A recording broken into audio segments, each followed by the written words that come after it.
వత్సవాయి మండలంలో CM relief fund చెక్కులను బాధితులకు అందజేసిన ఎమ్మెల్యే శ్రీ శ్రీరామ్ రాజగోపాల్ తాతయ్య సీఎం రిలీఫ్ ఫండ్ చెక్కులను తీసుకుని సంతోషాన్ని వ్యక్తం చేసిన బాధితులు. జగ్గైపేట నియోజకవర్గం వత్సవాయి మండలంలోని వివిధ గ్రామాలకు చెందిన వారు అనారోగ్య సమస్యలతో ఆసుపత్రిలో చికిత్స పొందిన అనంతరం వైద్య ఖర్చులను భరించలేక ఇబ్బందులు పడుతున్నారు.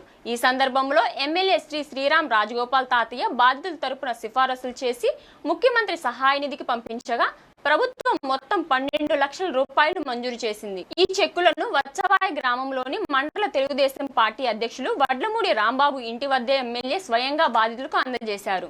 ఈ సందర్భంగా ఎమ్మెల్యే మాట్లాడుతూ ప్రజల ఆరోగ్యం కోసం ప్రభుత్వం ఎల్లప్పుడూ అండగా ఉంటుందని, పేద మధ్యతరగతి ప్రజలకు అనారోగ్య సమస్యల్లో సీఎం రిలీఫ్ ఫండ్ పెద్ద భరోసా కల్పిస్తుందని, జగ్గయ్యపేట నియోజకవర్గంలోని ప్రతి అర్హుడికి ఈ సహాయం అందేలా నేను నిరంతరం కృషి చేస్తానని అన్నారు.